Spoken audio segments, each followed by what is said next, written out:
Om Swastiastu. Baik, di sini kami dari kelompok 3 akan mempresentasikan materi mengenai etika profesional. Sebelum mulai ke materi, kami akan memperkenalkan anggota dari kelompok 3. Yang pertama, Nikade Ulla Kunawati dengan NIM 1917051211, kemudian Imadi Mudiana dengan NIM 1917051134. Adapun submateri yang akan kelompok kami bahas, yang pertama yaitu definisi etika, yang kedua peran etika dalam profesi auditor, yang ketiga komposisi kode ETI AI, dan yang terakhir independensi profesi audit. Baik, langsung saja ke materi yang pertama, definisi etika. Definisi etika secara umum yaitu suatu aturan atau norma yang digunakan sebagai pedoman seorang bertingkah laku. Etika umum juga berkaitan dengan cara-cara yang dilakukan oleh manusia dalam mengambil keputusan etis dan teori-teori dalam etika, serta prinsip moral dasar yang dijadikan pegangan manusia dalam berbuat. Selanjutnya, etika profesional. Etika profesional ini adalah etika yang mencakup prinsip perilaku untuk orang-orang profesional yang dirancang baik untuk tujuan praktis maupun untuk tujuan idealistis. Etika profesional ditetapkan oleh organisasi profesi bagi para anggotanya. Kode etik ini mempunyai pengaruh besar terhadap reputasi serta kepercayaan masyarakat pada profesi yang bersangkutan. Selanjutnya, etika profesi auditor ini diatur dalam undang-undang yaitu Peraturan Menteri Pendayagunaan Aparatur Nomor /4/M/PAN/2008 tanggal 31 Maret 2008 yang berisi tentang yang pertama, tindakan yang tidak sesuai atau melanggar kode etik tidak dapat ditoleransi meskipun tindakan tersebut dilakukan dengan tidak sengaja atau dalam perintah pimpinan organisasi. Kemudian yang kedua, seorang auditor tidak diperkenankan untuk meminta atau memaksa karyawan lain dalam melakukan tindakan yang melawan hukum. Yang ketiga, pimpinan aparat pengawas intern pemerintah akan melaporkan tindakan pelanggaran etik oleh seorang auditor kepada pimpinan organisasi tersebut. Materi yang kedua, peran etika dalam profesi auditor. Adapun peran etika dalam profesi auditor ini adalah sebagai berikut. Yang pertama, audit membutuhkan pengabdian yang besar pada masyarakat dan komitmen moral yang tinggi. Yang kedua, masyarakat menuntut untuk memperoleh jasa para auditor publik dengan standar kualitas yang tinggi dan menuntut mereka untuk bersedia mengorbankan diri. Yang ketiga, standar etika diperlukan bagi profesi audit karena auditor memiliki posisi sebagai orang kepercayaan dan menghadapi kemungkinan benturan kepentingan. Yang keempat, kode etik atau aturan etika profesi audit menyediakan panduan bagi para auditor profesional dalam mempertahankan diri dari godaan dan untuk mengambil keputusan-keputusan yang sulit. IAI.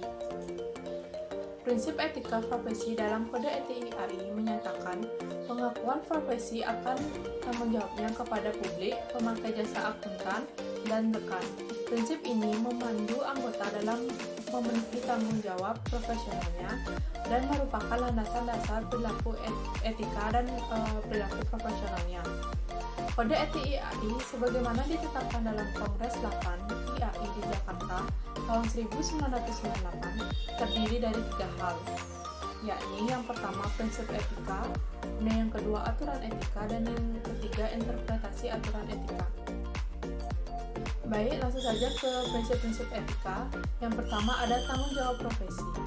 Tanggung jawab profesi ini artinya anggota harus selalu bertanggung jawab untuk bekerja sama dengan sesama anggota untuk mengemban profesi dan memelihara kepercayaan masyarakat. Yang kedua, kepentingan publik. Kepentingan publik maksudnya di sini kewajiban seorang auditor untuk bertindak melayani kepentingan publik dan menunjukkan komitmen atas profesionalnya. Yang ketiga, integritas. Integritas di sini maksudnya auditor harus melaksanakan tanggung jawab profesionalnya dengan integritas tertinggi.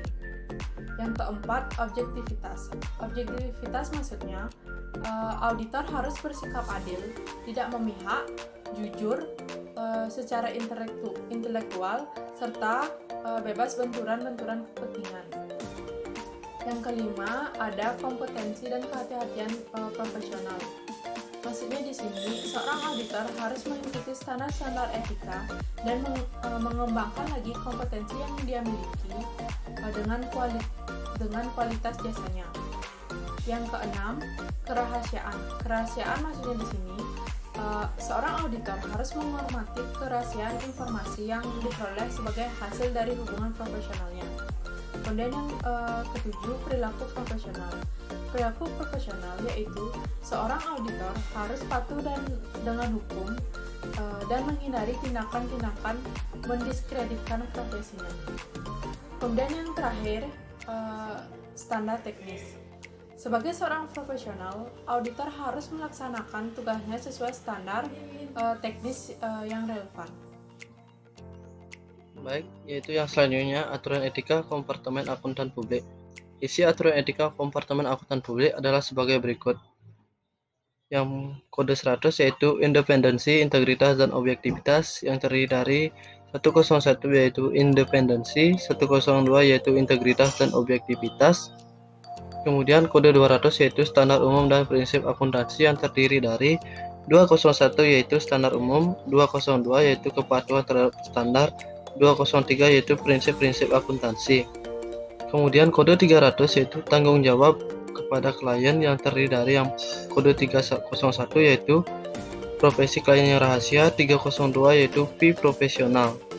Kemudian kode 400 merupakan tanggung jawab kepada rekan seprofesi yang terdiri dari 401 yaitu tanggung jawab kepada rekan seprofesi, 402 yaitu komunikasi antar akuntan publik, 403 yaitu perikatan atestasi, dan kode 500 yaitu tanggung jawab dan praktik lainnya yang terdiri dari 501 yaitu perbuatan dan perkataan yang mendiskreditkan, 502 yaitu iklan, promosi dan kegiatan pemasaran lainnya, 503 yaitu komisi dan fee referral, 504 yaitu bentuk organisasi dan nama KAP. Selanjutnya yaitu interpretasi aturan etika. Interpretasi aturan etika merupakan interpretasi yang dikeluarkan oleh badan yang dibentuk oleh himpunan setelah memperhatikan tanggapan dari anggota dan pihak-pihak berkepentingan lainnya sebagai panduan dalam penerapan aturan etika tanpa dimaksudkan untuk membatasi lingkup dan penerapannya. Pernyataan etika profesi yang berlaku saat ini dapat dipakai sebagai interpretasi dan atau aturan etika sampai dikeluarkannya aturan dan interpretasi baru untuk menggantikannya. Kemudian, independensi profesi audit. Dalam menjalankan tugasnya, anggota KAP harus selalu mempertahankan sikap mental independen di dalam memberikan jasa profesional sebagaimana diatur dalam standar profesi akuntan publik yang ditetapkan oleh IAI. Sikap mental independen tersebut harus meliputi yang pertama yaitu independensi dalam fakta, yaitu auditor benar-benar mempertahankan perilaku yang tidak bias atau independen di sepanjang audit. Yang kedua yaitu independensi dalam penampilan, di mana pemakai laporan keuangan memiliki kepercayaan atas independensi tersebut. Kemudian yang terakhir yaitu independen berarti bebas dari pengaruh, tidak dikendalikan oleh pihak lain dan tidak tergantung pada orang lain. Kemudian yang selanjutnya yaitu hal yang dapat mempengaruhi independensi dan objektivitas seorang auditor seperti yang pertama, hubungan keuangan dengan klien, yang kedua, kedudukan dalam perusahaan yang diaudit, yang ketiga, keterlibatan dalam usaha yang tidak sesuai dan tidak dikonsisten, yang keempat yaitu pelaksanaan jasa lain untuk klien audit, yang kelima yaitu hubungan keluarga dan pribadi, yang keenam, imbal jasa profesional, yang ketujuh yaitu penerimaan barang atau jasa dari klien, yang kedelapan pemberian barang atau jasa kepada klien. Kemudian yang selanjutnya yaitu peraturan independensi perilaku dan interpretasi, yaitu yang pertama kepentingan keuangan yang mencakup anggota yang tercakup, kepentingan keuangan langsung versus kepentingan keuangan tidak langsung, material atau tidak material. Kemudian yang kedua yaitu berbagai isu kepentingan keuangan yang saling terikat yang mencakup para mantan praktisi, prosedur kredit normal, kepentingan keuangan dari keluarga terdekat, bersama-sama memiliki hubungan sebagai penanam modal atau penerima modal klien, kemudian direktur, pejabat, manajemen, atau pegawai sebuah perusahaan. Kemudian yang ketiga yaitu litigasi antar KAP dan klien. Yang keempat, pembukuan dan jasa lainnya. Yang kelima, audit internal dan jasa audit yang diperluas. Dan yang ketujuh yaitu fee yang belum dibayar. Sekian presentasi dari kelompok kami. Apabila ada kesalahan dalam menyampaikan materi, kami mohon maaf. Sekian, terima kasih. Om Santi Santi Santi Om.